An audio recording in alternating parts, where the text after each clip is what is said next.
What is going on, guys? Quality XA here today, and today I'm bringing you guys a brand new video on Destiny 2. Now today we are going to be talking about a load of updates and patch notes which are coming in the update 1.1.4, which is coming on March the 27th.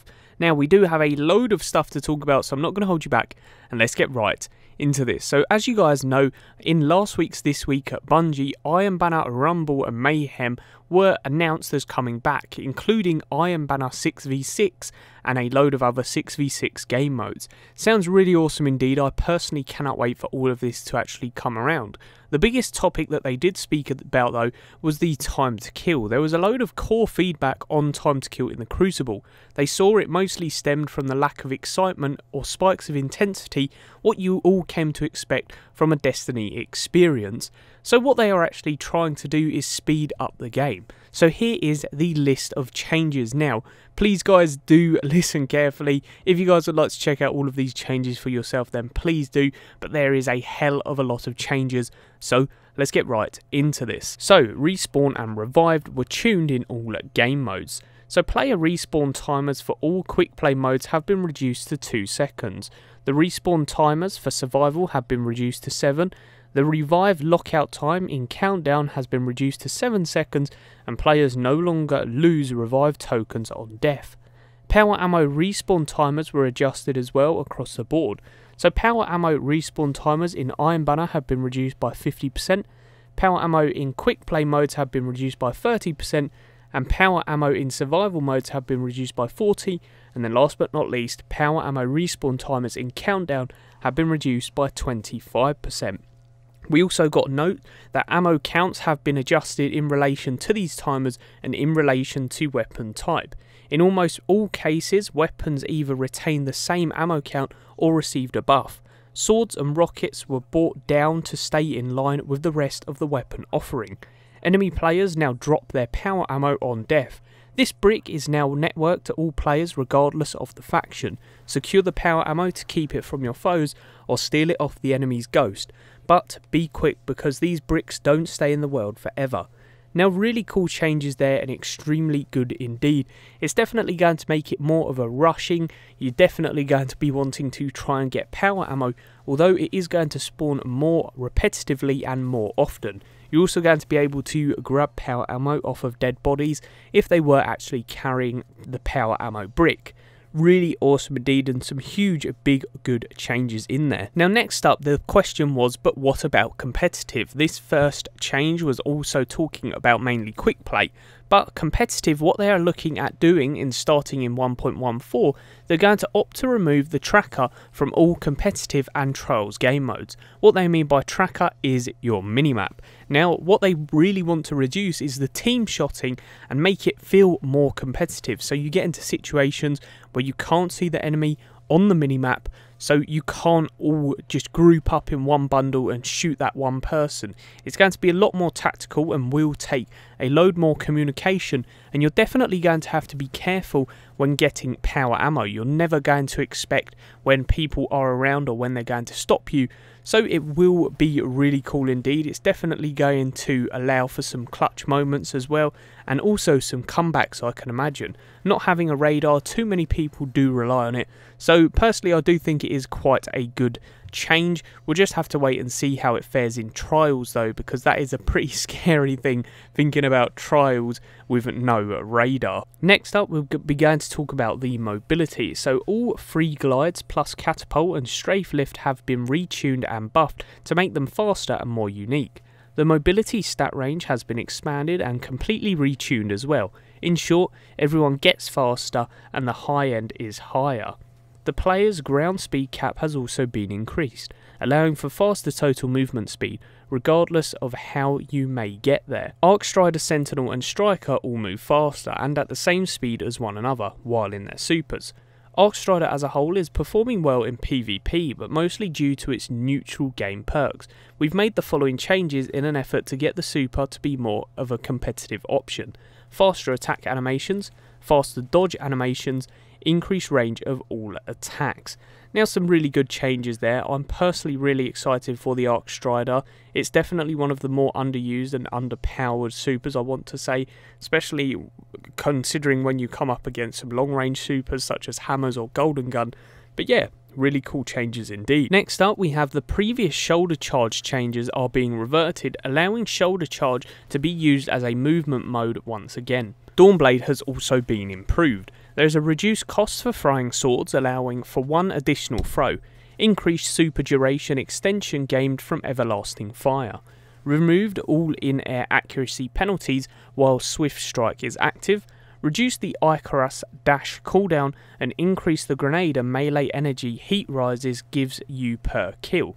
You've also got invisibility on dodge and smoke updates as well. So invisibility on dodge no longer breaks aim assist or projectile tracking in PvP, it's unchanged in PvE. Dodging still breaks both aim assist and projectile tracking, but only for the duration of the actual dodge itself.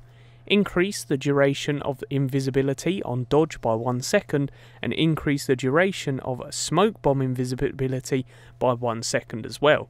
Supers will now also recharge faster for everyone. Supers now recharge at 1 to 40 faster, a cooldown reduction of 25%. Mods that reduce grenade, melee and class ability cooldowns have been buffed to allow for up to 2 times faster cooldowns. Note, this is not replacing mods 2.0 which was recently delayed. More information is available down below. Very interesting indeed, some really cool stuff there. Now again, personally, I'm really excited to try all of these supers when this update does come out. Let me know what super you're going to try first. I'm really excited for the Dawnblade now as well, especially as my main character is a Warlock. Let me know what your main character is down below, and like I said, let me know what super you're going to be using. Next up, we actually have the weapon changes. So, first up we have the pulse rifle. So there's increased PvE damage for all pulses, increased rate of fire for adaptive and high impact pulses, increased base damage for adaptive and high impact and rapid fire pulses. There's also increased precision multiplier for lightweight pulses, decreased precision multiplier for adaptive pulses. This keeps the precision close to where it is now, putting most of the buff into the body shots, though it is still an increase in precision damage overall. Scout rifles also being buffed, so an increase to the PvE damage for all scouts, as well as an increased base damage for high impact scouts. Moving on to the hand cannons, we have increased PvE damage for all hand cannons, increased precision multiplier for precision hand cannons, increased hipfire accuracy on consoles, and increased aiming down sight accuracy on consoles. For the sidearms, we have increased PvE damage for all sidearms, increased hipfire accuracy, increased aiming down sight accuracy, increased inventory size, increased minimum range, and added an ADS movement bonus. Next up we have the SMGs, so an increased PvE damage for all SMGs, set optics to a 1.3 times, an increased inventory size allowing for more reserved ammo to be stored. Linear fusion rifles are also getting a buff, so increased PvE damage for all linear fusions, increased precision multiplier, increased aim assist, and reduced flinch in multiplayer. That's definitely going to make them more viable. Next we have the shotguns, so increased PvE damage for all shotguns, increased inventory size, and increased aim assist for Surus precision shotguns. Moving on to the snipers, we have increased PvE damage for all snipers, increased precision multiplier, increased aim assist, and increased inventory size. And then last but not least, we have 2 more weapons. So for the grenade launcher, we've got increased blast radius, and for the assault rifles, we have decreased range and aim assist stats for precision autos, Uriel's gift, etc. Base damage is not going to be changed. There is also going to be some changes to the perks. So for high impact reserves, there's an increased PvE damage. For kill clip, we have an increased PvE damage. Rampage, we have increased PvE damage as well as increased duration. Dragonfly, we have increased damage and increased radius and stronger visual effects. For Grave Robber, we have reloads 5 magazine instead of 3, and timed payload splits damage 55 explosive, 45 direct instead of the previous split which was more direct damage. Explosive rounds are also getting a change, so decrease PvE explosive rounds damage. This decrease has been compensated for the increase of PvE damage for your base weapons. Your weapons with explosive rounds will not do less damage after 1.14.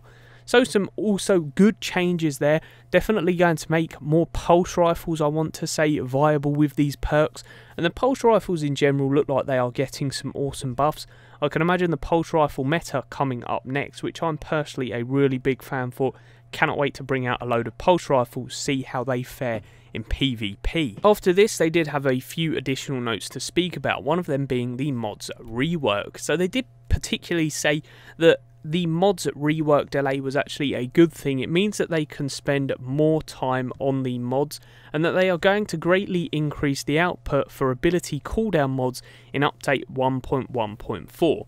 Now, the mods that they do talk about does sound very fascinating indeed, and what they're going to be doing with them. They don't mention too much, but they say the time that they're going to be getting is going to add more value for the mods in the game. So very exciting plans indeed. Really cannot wait for the mods rework. I really hope that they make them more perk based as well. We'll just have to wait and see, and let me know if you're excited for the mods rework as well. They did note near the bottom more so on the invisibility for the Night Stalkers. They are improving, making it so it's not as overpowered and making it so it actually doesn't kill the aim assist and projectile tracking as much as what it does. They did also note that the sniper's flinch is going to be fixed, and those changes will be implemented in update 1.2.0, which is the final update we are getting on our roadmap. They do also note that this is not the end of these fixes. There is plenty more stuff to come, and along in we keep giving them feedback, we can expect some more changes. So very awesome indeed. Really cannot wait for that flinch on the sniper as well to be fixed. Definitely needed.